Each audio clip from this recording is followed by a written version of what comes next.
메리 크리스마스. 메리 크리스마스.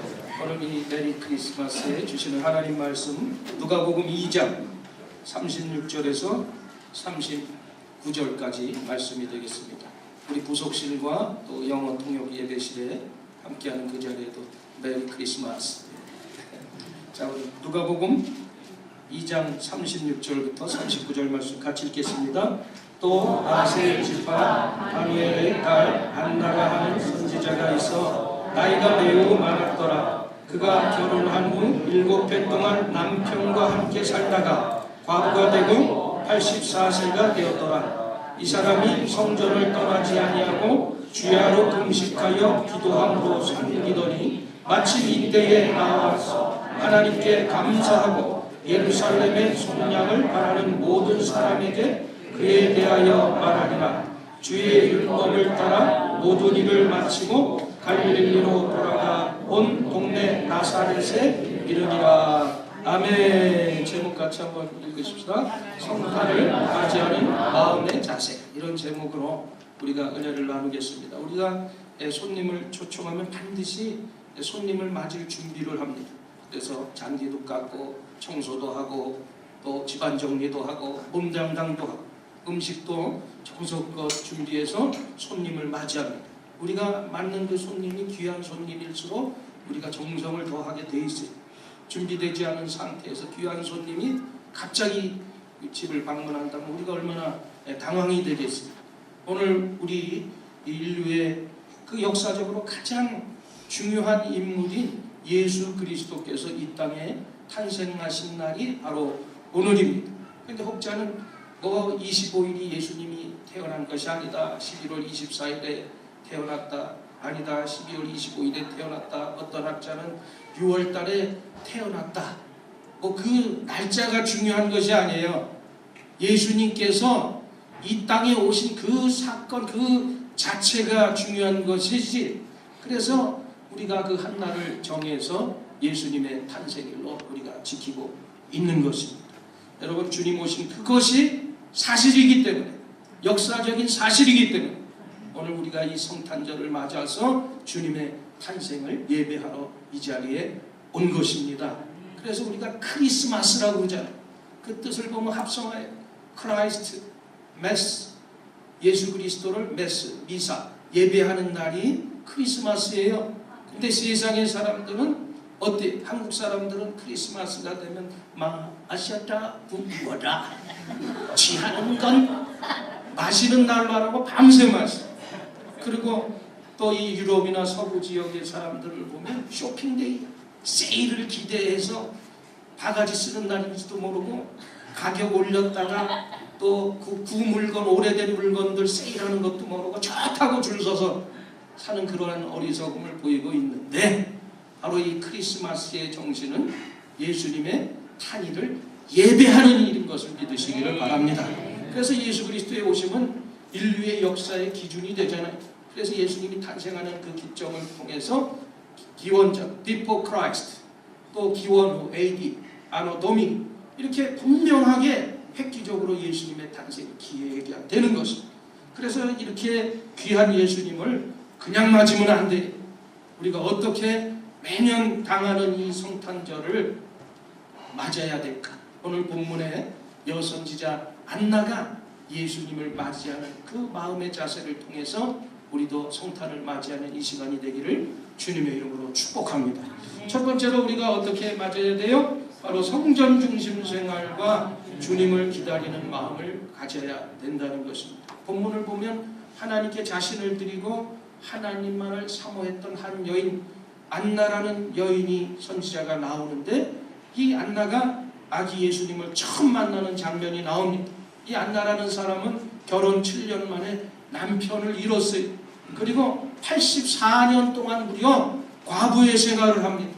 그런데 그가 예수님을 만나는 큰 은혜를 체험하게 되는데, 본문 37절 말씀 다시 한번 읽어보십시다. 과부가 되고 84년이라 이 사람이 성전을 떠나지 아니하고. 자, 여기까지만. 성전을 떠나지 않았다. 인간적으로 보면 참 불쌍하죠. 결혼생활 7년 만에 84년 동안 남편도 없이 과부로 성전에서 84년 동안 있다는 것, 우리가 인간적으로 보면 상당히 불쌍한 사람 같은데, 실제로 보면 이 안나라는 선지자는 가장 행복했던 여인인 것입니다. 왜냐하면 84년 동안 성전에서 바로 예배하면서 하나님만 바라보고 살았기 때문에 행복했던 거예요.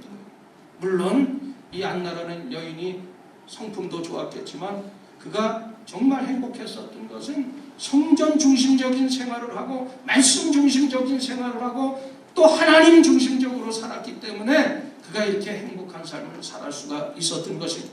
그래서 자나깨나 교회를 생각하고 교회를 위해서 헌신하면 복받는 것은 물론이지만 그 이전에 우리에게 행복감이 넘치게 될 줄 믿습니다.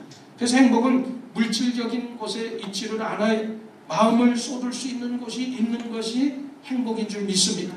그래서 그 마음을 쏟는 대상이 교회라면, 예수님이라면, 하나님이라면 그것은 더 큰 특별한 축복이 되는 것입니다. 그래서 언뜻 보면 안나는 불행한 여인인 것 같지만 그녀 자신은 말할 수 없는 행복 속에서 그 성전을 지켰던 거예요. 또한 이 84년 동안 교회 중심적으로 살다 보니까 이 안나라는 여인은 얼마나 겸손했겠어요. 아무나 그렇게 성전에 84년 머물러서 살 수 있겠습니까? 하나님과 동행하면서 84년이라는 긴 세월을 섬기다 보니까 지극히 겸손한 여인이었었어요. 겸손하면요 행복과 존경을 얻지만 교만하면 불행과 상처를 얻게 되어 있는 것입니다. 여러분, 한국에 엊그저께 우리 초선 국회의원이 비행기를 타려면 신분증 제시해야 되잖아요. 그래서 그거를 꺼내서 보여달라고 그랬는데 교만을 떨면서, 그가 미국 같으면 그 경찰서에 끌려가는 행위, 자기가 국회의원이라 항공사가 자랑 나오라, 그게 아니잖아요. 그런 교만한 사람은 다음에 떨어질 거예요. 그러니까 우리가 겸손해야 돼요. 여러분, 교만하면 불행과 상처만 남는 것입니다. 결국 신앙생활의 성패는 자기중심적인 마음을 성전 중심적인, 말씀 중심적인, 하나님 중심적인 마음으로 얼마나 고칠 수 있느냐에 달려있는 것입니다. 이 안나가 84년 동안 성전 중심적으로 살았던 이유는 그 삶이 행복했기도 했겠지만 메시아를 사모하는 간절한 마음의 소원이 있었기 때문인 것입니다. 그래서 결국은 이 안나의 기다림이 헛되지 않았어요. 주님을 사모하는 마음을 가지고 참고 기다리면서 힘들어도 우리가 교회를 대한 애정을 가지고 포기하지 아니하고 선한 일을 포기하지 아니하면 반드시 하나님께서는 좋은 때가 찾아오고 좋은 열매가 맺혀지고 어디에서도 쓰임받는 좋은 사람으로 우리를 사용해 주실 줄 믿습니다. 그래서 이 성경에서 위대한 삶을 산 사람들은 거의 다 예외 없어요. 그 기다림의 순간들이 있었던 것입니다. 근데 문제는 뭐냐? 너무 우리는 기다리지 못하고 쉽게 포기한다는 것입니다. 사실 인생이라는 것은 실패가 없어요. 그래서 우리 믿는 성도들에게는 포기라는 단어가 없다고 그러잖아요. 포기는 배추를 씨는 단위지 우리 믿는 사람들에게는 포기가 절대로 없는 것입니다. 다만 중간에 포기하는 것이 실패예요. 기도해도 열매 없는 이유는 기도 중에 내가 기도를 포기했기 때문에, 내가 전도해도 한 번 하고 두 번 하고 하다가 저 사람이 아무 반응이 없으니까 그때 포기하니까 우리가 열매를 맺지 못하는 것입니다. 그러나 조금 힘들어도 자기 일에 최선을 다하면서 기다리면 반드시 우리 삶에 좋은 열매가 맺어지게 될 줄 믿습니다. 그래서 예레미야 애가 3장 33절 한번 쳐봐요. 시면, 자 계속 쳐요. 근데 반대로 가서 엔터를 반대로 가는 게 아니라 오늘 한국에서 어제 와가지고 이거 같이 한번 치겠습니다. 같이 한번 치겠습니다. 주께서 맹생으로 고생하며 근심하게 하시니 본심이 아니시로다. 바로 주님의 목적은 우리의 고생과 고통이 아니라는 것을 분명히 예레미야에서도 말씀하고 있습니다. 여러분, 자녀가 고통과 절망에 빠지기를 원하는 부모는 아무도 없을 것입니다.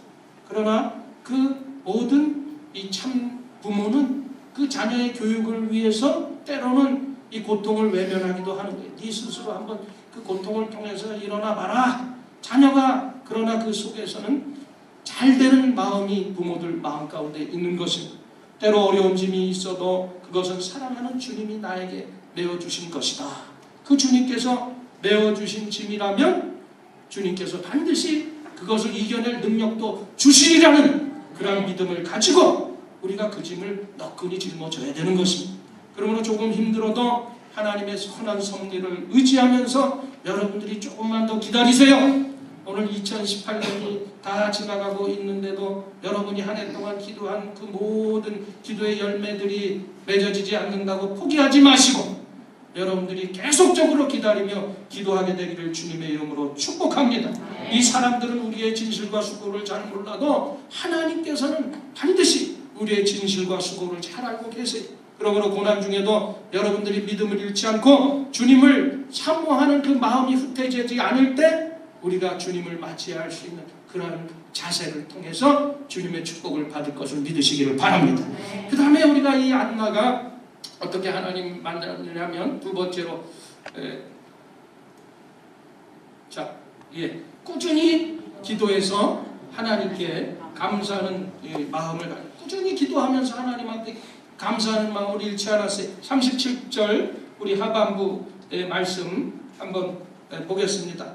자, 주야에 금식하며 기도함으로 섬겼다 그랬어요. 이 구절에 보면 안내가 얼마나 오랜 동안 기도했고 이 기다림의 원천이 다른 것이 아니라 금식하면서 메시아를 기다렸다는 것입니다. 사람은 사실은 기도 없이는 살 수 없어요. 사람이 얼마나 연약한 존재인 줄 아시죠? 여러분, 내가 아무리 힘있고 또 건강하고 돈 있고 명예 있다 할지라도 하루아침에 정말 가는 것이 사람이, 그래서 넘어지기 쉬운 존재가 사람입니다. 그래서 하나님은 연약함을 극복할 수 있는 도구를 하나 주셨는데 그것이 바로 기도라는 통로인 것입니다. 진실한 기도를 통해서 우리 마음 가운데 평안이 임하게 되는 거예요. 어떻게 해야 할지 모를 때 우리가 기도하면 하나님이 나에게 해야 할 일을 생각나게 하시고 나의 마음 가운데 확신이 생기고 마음에 평안이 생기게 되는 것입니다. 그러므로 여러분들이 노력하면서 기도하시고요. 기도하면서 인내하게 되시기를 바랍니다. 발명왕 에디슨이 괜히 발명왕이 된 게 아니에요. 하나의 실험을 위해서 만번의 실패를 거듭하고 만번의 무릎을 꿇었다고 그랬어요. 여러분, 천재가 IQ가 높아서 발명왕이 되고 IQ가 높아서 천재가 된 것이 아니라 바로 기도하는 사람이 천재인 것을 믿으시기 바랍니다. 여러분, 어떤 분들은 기도하다가 그래요. 목사님, 제가 이렇게 오랜 동안 기도의 제목을 가지고 기도했는데도 응답이 없는데 어떻게 하나님 그러실 수가 있습니까? 기도 응답이 뭔지 모르겠습니다. 이렇게 말하시는 분들이 종종 있어요. 그러나 기도의 응답이라는 것은 나의 현재나 미래나 사후의 삶을 위해서 최선으로 예배하는 것이지 그 기도의 응답이라는 것이 내가 원하는 대로 되는 것이 기도의 응답이 아닌 것입니다. 여러분, 그러므로 간절히 기도하되 기도의 응답의 형태는 하나님 앞에 전적으로 맡기시기를 바랍니다.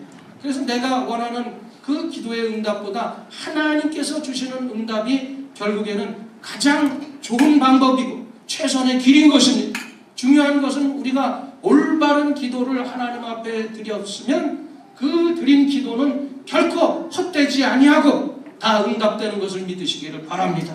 여러분, 로마의 압제를 피해서 이 기독교인들이 어디로 가서 지하 동굴을 파서 이 카타콤에서 신앙생활을 했어요. 그래서 여러분 터키 지역에 가보면 거기 지하 동굴 성지순례 가봐요. 그냥 그 깜깜한 어둠의 굴을 뚫어서 거기에다 성전을 져놓고 거기서 수십 년 수백 년 동안, 그러니까 기독교가 공인된 게 언제? AD 313년 미라노 침략을 통해서 콘스탄틴 대제가 기독교를 공식적으로 인정한, 그래서 기독교가 이제 시작돼요. 그때 나온 거예요.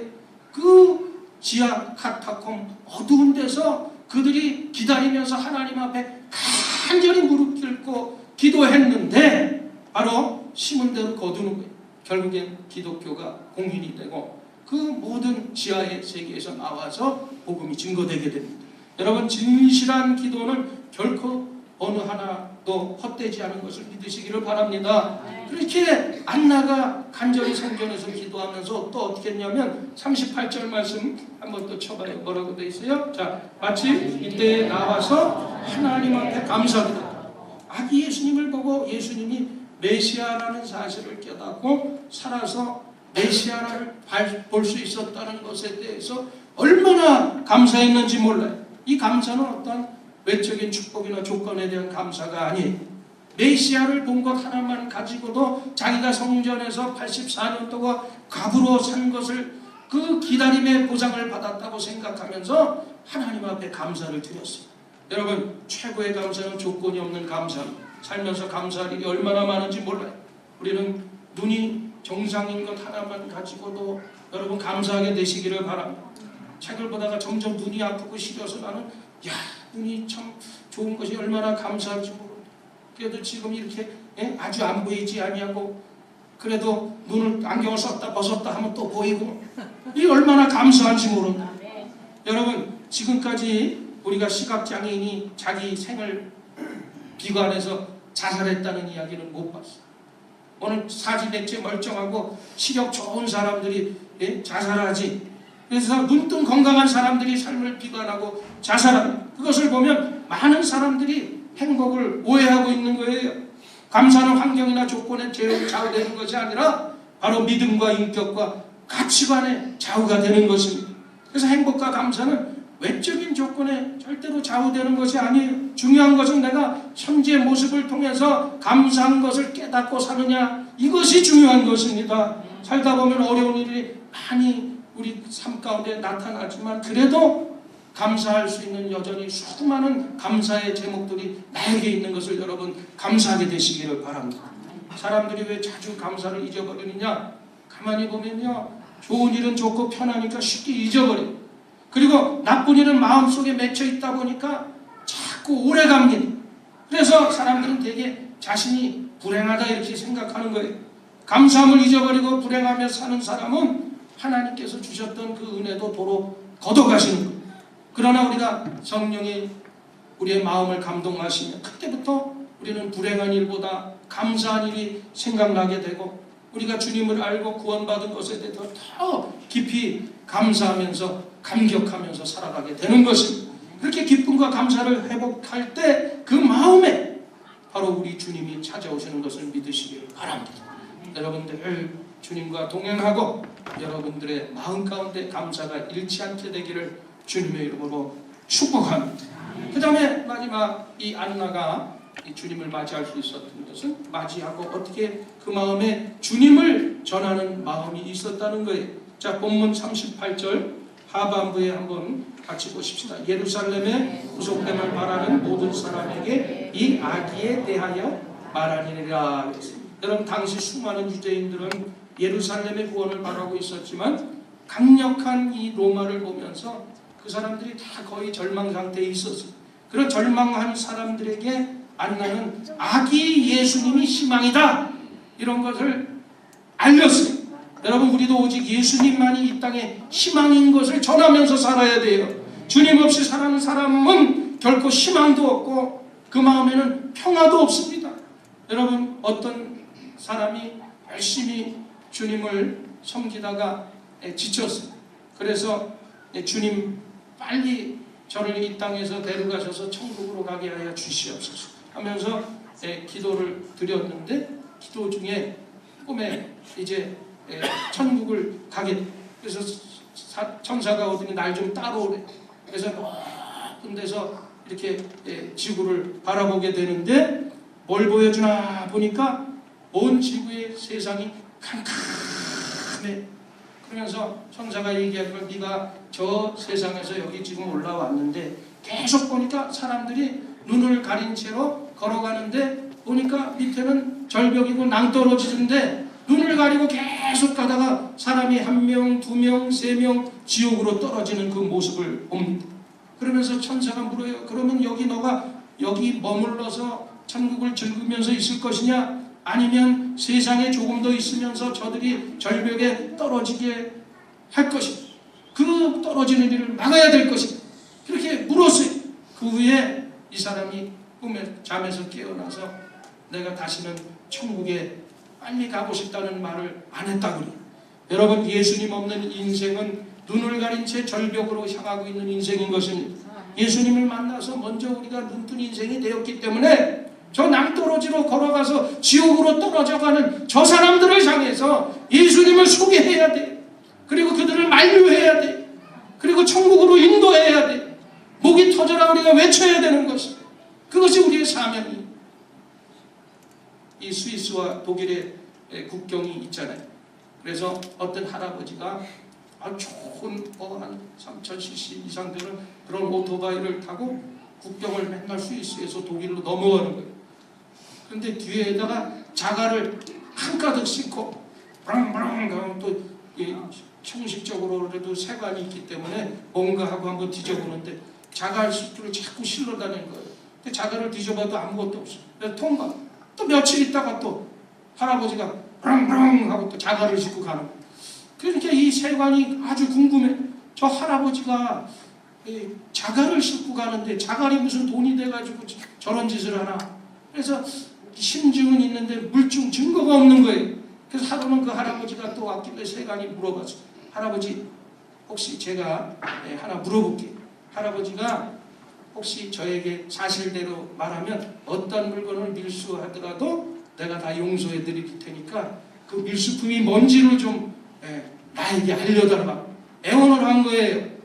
그러니까 할아버지가 그 세간을 쳐다보면서 뭐라고 그랬는지 아십니까? 보면 몰라! 오토바이지! 오토바이를 밀수했던 거예요. 여러분, 사람들은 정말 중요한 것을 못 보면서 살아갑니다. 지옥과 천국을 말하면 냉소적인 태도를 가지고 믿지 않는 사람들을 한번 보여봐. 증거 있으면 보여봐. 그러면 내가 믿을게. 그런 불신이 싹튼 교만은 사람의 판단력을 흐리게 만드는 것입니다. 그래서 불신의 영을 쫓아달라고 우리는 계속 기도해야 돼.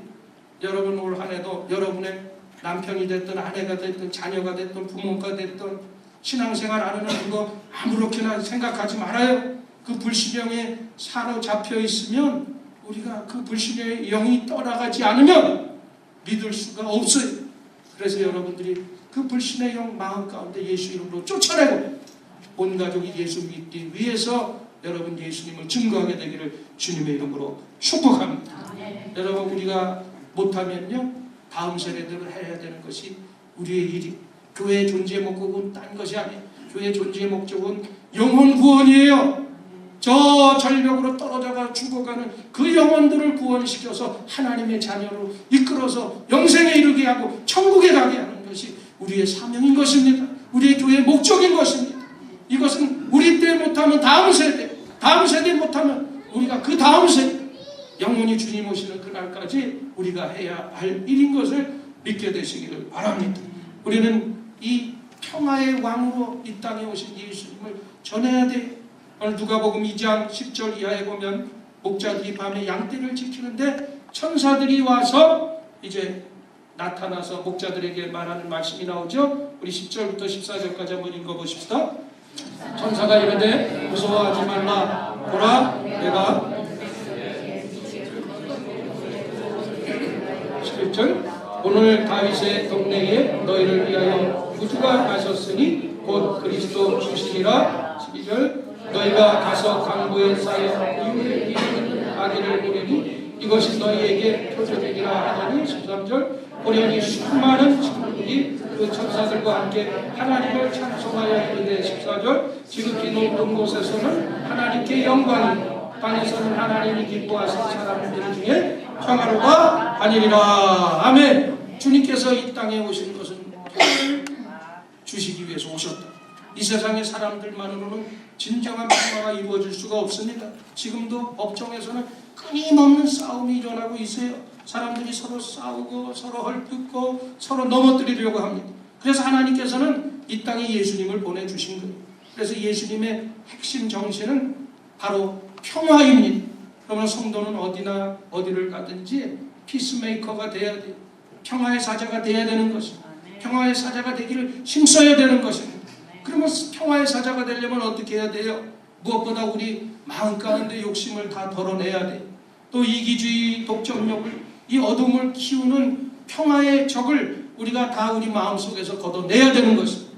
자기 몸만 찾으려고 하고 나눌 줄 모르는 사람은 세상을 어둡게 하고 평화를 깨고 하나님의 진노를 부르게 되는 것입니다.